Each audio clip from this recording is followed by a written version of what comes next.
there are a lot of ahkams that consider children, or that are in regards with kids, or that focus on kids. And since we're talking about happiness of children and the secrets to raising happy kids, and since Islam is an absolutely and totally comprehensive religion that totally tackles every aspect of a human's life, and like from the moment that you're born till the moment that they lay you down in that like 6-foot grave, 6 foot under grave, they cover every aspect and every dimension of every little thing you do in order to guarantee a prosperous and full-lived life for yourself. So, ahkam in regards with children. Well, people might find this very interesting to hear. What? People might find this very interesting, or it might be very interesting for them to hear this, but we are not, I emphasize, we are not allowed to physically discipline our kids to an extent where they get bruised or they get red. And if we do that, we have to pay a diya. We have to pay a means of compensation for that bruise that we've caused, that physical bruise that we've caused on that little child's body. So one of the ahkams that people tend to ask a lot is the extent of physical discipline that we can execute or practice on our kids. Whether the moment it gets red makes it haram already, or is it just a natural process that we can go through just a bit more before, you know, it officially becoming physical abuse in Islam's standards. So the first question I think that we've got here is the extent of physical discipline that we are allowed to have for our kids. The second question is in regards to adoption. So adoption is something that is practiced a lot in certain cultures, especially in the West. Once they bring a child into a family, I think it's a very beautiful concept too. Once they bring a child into a family, the child just literally becomes a part of that family. And that mom and that dad and that brother and that sister are just like his, you know, blood family, his biological family. But when it comes to Islam, it's not totally like that altogether. There are different aspects and dimensions to it that we should totally take into consideration, which raises this question that we've got, that once a child is adopted into a family, how do the rules of mahram and non-mahram apply to that child and the family members?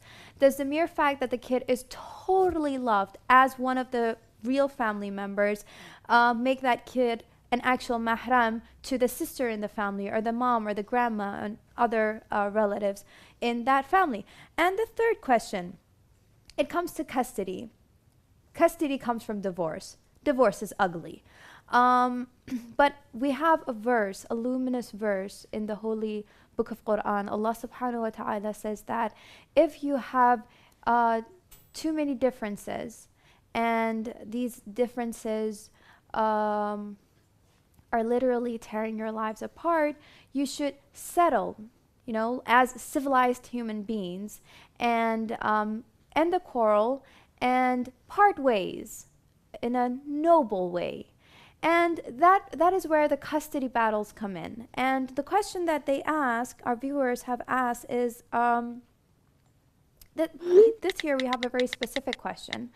One of our viewers has asked that there is a woman, she has disobeyed her disobeyed her husband in regards to marital matters, and has moved away from the house without her husband's permission, and is currently living with her parents for a good few months now. And she has also gone to a non-Islamic court and filed for divorce. Now, in most Western countries, they just grant the custody to the mother, unless the mother is in some sort of unstable state.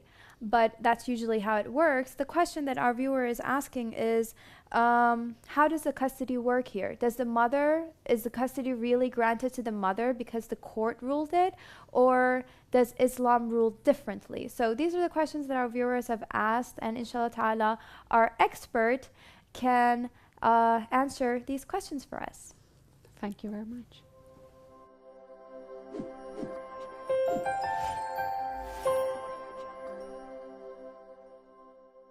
Bismillah ar-Rahman ar-Rahim. Assalamu alaikum, dear brothers and sisters.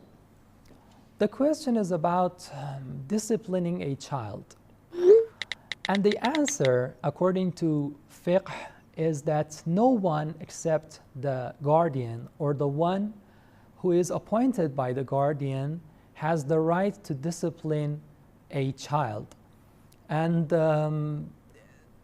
so we see that the guardian and the one who is authorized by this guardian has this right to discipline a child physically, or let's say punish him corporally, in case that it is the only way.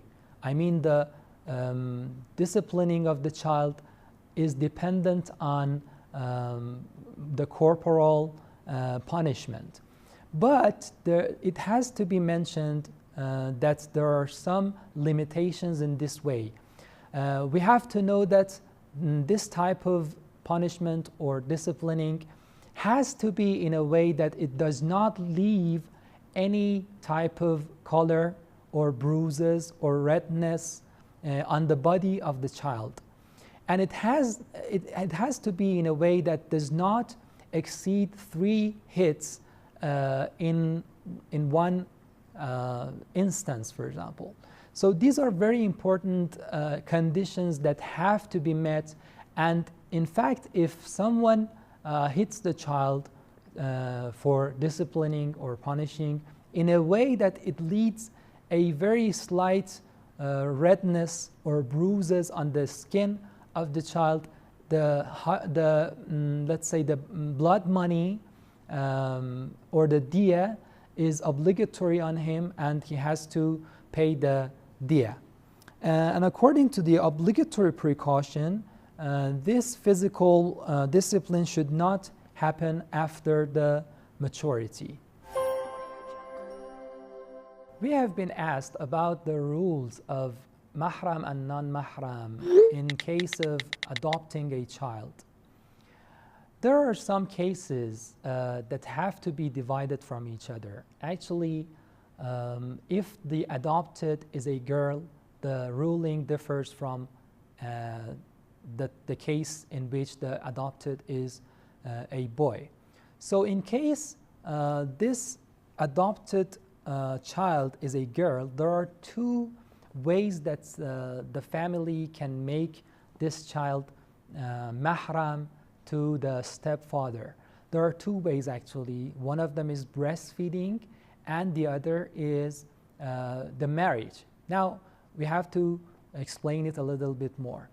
As for the breastfeeding, we can say that if the stepfather has a mother or a sister that they are actually breastfeeding their babies, they can breastfeed this newly adopted girl, and in this case the girl will become mahram to her stepfather. If not, for example, this stepfather doesn't have a mother who breastfeeds or a sister that breastfeeds, there's another way that the father of this stepfather pronounces the marriage contract, for example, a temporary marriage contract with this little child, even for a very short period of time. And in this case, this little child will become the wife of this step-grandfather. And so in this case, she will become mahram to this stepfather forever.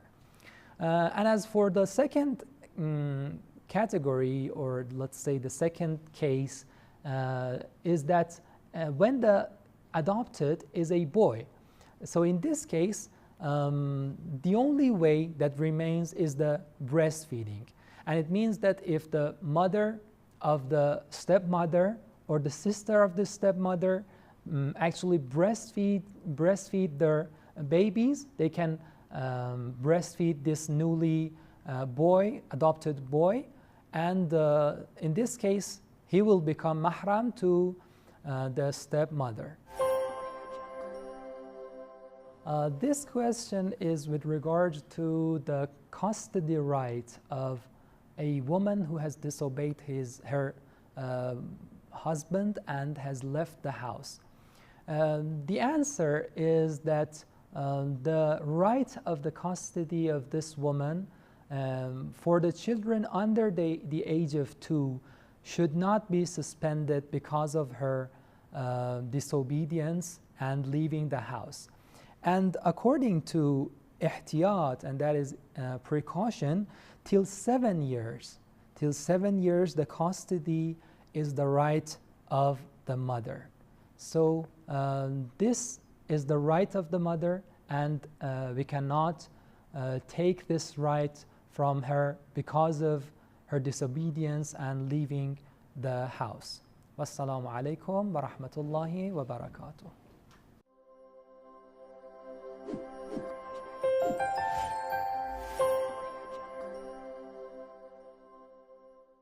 Welcome back to Lifestyle. So we're going to continue